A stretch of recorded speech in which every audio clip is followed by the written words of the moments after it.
ఈ రోజున మనం నరేగా మీరు ఇలా అరిచి మీ అభివృద్ధి మర్చిపోతున్నారు. మీరు అరిచి సినిమాలు సరదా నిజంగా మనస్ఫూర్తి చెప్తున్నా, మీకు సినిమాలకి రావాలన్న రోడ్లు ఉండాలి కదా.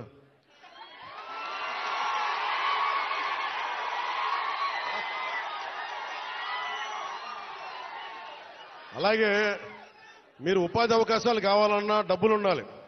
డబ్బులు రావాలంటే ఎక్కడి నుంచి చేస్తాం? వెనకాల పెరట్లో చెట్లు కొడితే డబ్బులు వస్తాయా? మనం ఏదో స్కిల్ నేర్చుకోవాలి, ఒక సమర్థత ఉండాలి. దానికోసం మనం సంపూర్ణమైన ప్రయత్నం చేస్తా ఉన్నాం. నేను మీకు ఈరోజు మాటిస్తున్నా, నేను 2017లో చెప్పినప్పుడు మాట ఇచ్చాం, వెనక్కి వెళ్ళాం, నిలబడ్డాం. అలాగే ఈ రోజున ఇంకో మాట ఇస్తున్నాం. గౌరవ ముఖ్యమంత్రి నారా చంద్రబాబు నాయుడు గారి తరపు నుంచి కానీ, కూటమి ప్రభుత్వం తరపు నుంచి కానీ, మన మంత్రివర్గ సహచరులు కానీ, ఎమ్మెల్యేల తరపు నుంచి నేను ఒకటే మాటిస్తున్నా. ఇక్కడికి ఈరోజు వచ్చి రోడ్ల కోసమే రాలేదు నేను. మీ కష్టాలు తెలియాలి, మీ బాధలు తెలియాలి. నేనున్నా ఈ రోజున. అలాగే యువతకి ఉపాధి అవకాశాలు కల్పించాలంటే మీకు ఎలాంటి స్కిల్ మీకు కావాలి, ఇది నేను ఒక 5 సంవత్సరాలు చెప్పట్లా. వచ్చే సంవత్సరం లోపే మీకు ఏమి చేస్తే ఇక్కడ బాగుంటుందో అనేది నేను 3 పర్యాయాలు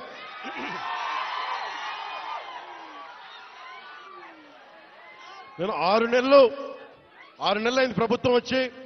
ప్రతి 2 నెలలకి నేను మన విజయనగరం జిల్లాలో కానీ, మన పార్వతీపురంలో కానీ, అరకు ప్రాంతాల్లో కానీ, గిరిజన జిల్లాలో కానీ అన్నింట్లో కూడా నేను కనీసం ప్రతి 2 నెలలకి 10 నుంచి 15 రోజులు గిరిజనులతోనే గడపాలి, మన ప్రాంతాల్లోనే గడపాలని కోరుకున్నాను. ఎందుకంటే మీ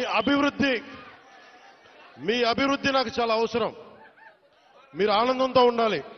70 సంవత్సరాల తర్వాత కూడా ఇంకా మీరు మందులకి, ఇంకా మీరు రోడ్లకి, ఇంకా మీరు ఉపాధి అవకాశాలకి బాధపడుతుంటే చలించే వ్యక్తి నేనున్నాం.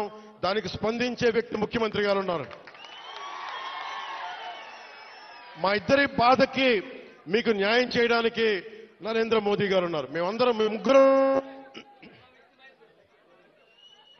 ముగ్గురం మీ బాధలను అర్థం చేసుకొని, నేను వాళ్ళందరి తరపున క్షేత్రస్థాయిలో మన మంత్రివర్గ సహచరులతోటి, ఎమ్మెల్యేల తరపున అందరితోటి కలిసి నేను ప్రతి గ్రామం పర్యటించి కష్టాలు తెలుసుకొని, కొంతమంది పెద్దల్ని పిలిచి అవసరమైతే ఎలాంటి అభివృద్ధి ఇక్కడ అద్భుతంగా ఉంది. చూస్తూ ఉంటే చాలా అద్భుతంగా ఉంది. ఉదాహరణకి ఇలాంటి ఇల్లున్న చోట మంచి ఇల్లు చేసి,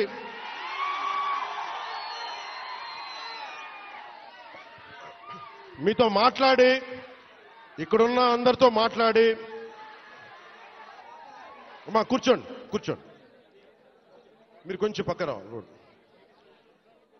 ఇలాంటి సుందరమైన ఈ కనిపించే చోట, ఇలాంటి కొంత మైదానం ప్రాంతంలో కనిపిస్తే, ఇక్కడ పల్లంగా ఉన్న కంటే ఎత్తు పల్లా లేకుండా చదరంగా ఉండే ప్రాంతంలో నిజంగా ఇది హోమ్ స్టేట్ అని అంటాం.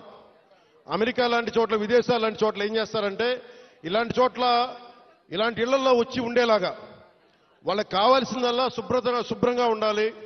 విదేశీయులు వస్తారు చాలా మంది. అడవులుగా అర్థం మనకి అడవుల్లో విహరించడానికి చాలా మంది వస్తారు. మనకి తద్వారా ఉపాధి అవకాశాలు వస్తాయి. మీరు కూర్చోబెట్టి ఈ మనకి పర్యావరణం కోసం పరిశోధించే శాస్త్రవేత్తలు చాలా మంది ఉన్నారు. వాళ్ళందరికీ వచ్చి ఉండాలి అంటే మీరుండే ఇళ్లలోనే